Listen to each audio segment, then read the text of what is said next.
mental health simply was never engaged with before sites such as TikTok. It meant that people never sought help and continued to suffer in silence. We should be celebrating this newfound awareness and not regretting it. 3 points of clash for the House today. First, on the legitimacy of the diagnosis itself. Second, on the characterization of mental health. And third, has mental health improved as a whole throughout our society? So on the first point, they widely brought the idea that when people use this widespread sort of information, that it was going to be a less accurate diagnosis. Why is this wrong? First, the basic information is widespread either way, and it's symmetrical without TikTok, because you can see that if someone didn't get this sort of basic information from TikTok, what they would do is get the same information they would from a Google search. It would give them the exact same information. It would give them the exact same self-diagnosis that they would on TikTok. Regardless of if TikTok exists or not, doesn't mean that people would not give themselves a bad diagnosis. But why is this bad diagnosis not actually real and prevalent? People fundamentally understand that these sorts of, 5 signs aren't an inherent reason for why you actually have this sort of mental health disorder.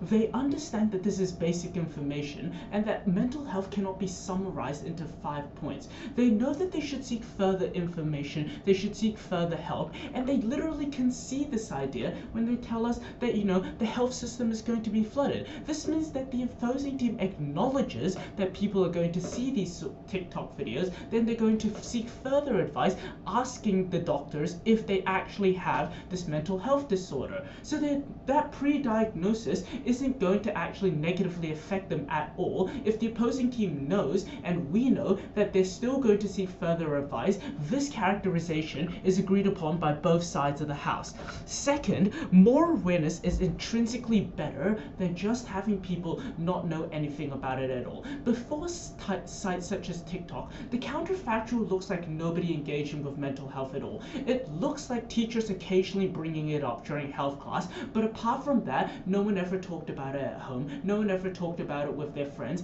and widely, the most wide used, internet, nobody even talked about it online because it simply wasn't a topic that was ever engaged with. It simply wasn't controversial, it wasn't topical, and this decrease of awareness just meant that people never knew that this was such a big problem in our society.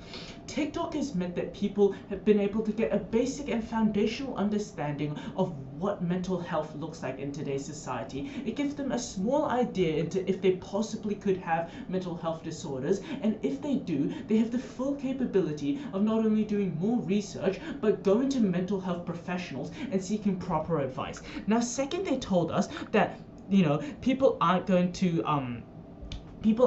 talk about niche mental health topics and it's all going to be standardized. Well, first, we already brought to you the idea that these mental health videos are most likely going to be made by people who suffer from these mental health issues themselves, people that have gone through these sorts of experiences. And if they have gone through these sorts of experiences, they have no reason to standardize mental health and to categorize it into just ADHD and depression. They're going to talk about their individual experiences just so that they can give people, what they've gone through, what to look out for. This is what we characterize these TikTok mental health issues such as.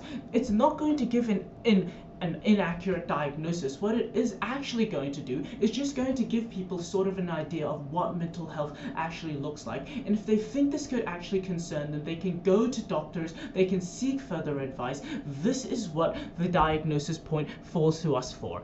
The second, on the characterization of TikTok mental health, they first brought in the idea that it was going to be glamorized, that it was clickbaity, and this is why it's intrinsically bad. Our first response is to say that by having it capture attention is not necessarily a bad thing, in the sense that you wanted to capture your attention so that more people engage with it, that more people talk about it. Because at the point where you're now discussing with your friends and family about, I just learned about this new thing about mental health, do you think this is me? Do you think could be a problem? Do I think this is one of my friends? Do they suffer from these sorts of mental health issues? This sort of awareness is intrinsically better on our side of the house, and it means that more people are going to engage with it, and it means that more people are more likely to find out if they actually have mental health disorders rather than just not engaging with it at all. Second, these videos are often made from people who have mental health issues. This first looks like it's much more accessible to people, and second, it means that the sympathy and the general, not just a health campaign is actually makes it much more easier for people to engage with, where it's just, someone who's sharing their experiences. It's an engaging topic. It just makes you want to sympathize. It just makes you understand these sorts of mental health issues so much easier. They also talked about fake qualifications. First, people know that the dangers of TikTok itself. They know that not everything they see is true. That doesn't necessarily mean that everything is false. It just means that you have to take everything with a grain of salt. This is what they've been taught from a young age. They can still get basic tips on like possibly what could mental health actually look like. Possible signs of concern. We still reap those sorts of benefits on our side of the house there. Now, second, it's going to be an equal amount of fact checkers we would see on the sites such as TikTok. What this means is that people who actually have degrees, who actually have proper qualifications, they're going to be readily going through sites. They're going to be fact checking. You can see even in comments people say this is just intrinsically wrong, because if someone is making false statements, all it takes is a Google search to say if this is false. People are going to make comments. It's going to be more awareness that this person making content isn't actually giving proper good content, and thus it intrinsically not going to be followed. Now that leads me to my third point on how, like, if it's more accurate, there's going to be more views. People want to follow decent information that's actually helping people. So if it's not right, and if anyone can just search up if it's not true, then these people aren't going to be having any followers at all. Now third, on the normalization, and now this brings me to my third point of clash on has mental health actually improved, and this is something the opposing team simply never actually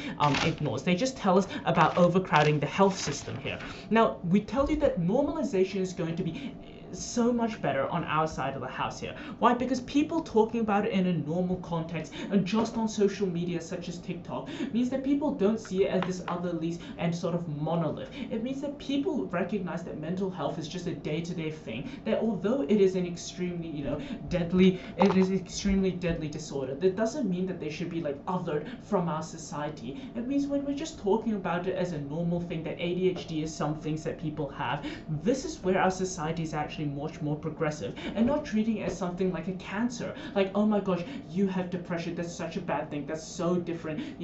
It's something that we don't actually see in our society. That is what mental health issues look like before sites such as TikTok, where nobody talked about it, where all sorts of mental health was so niche that people wouldn't even engage with the idea that they might even have these sorts of mental health issues.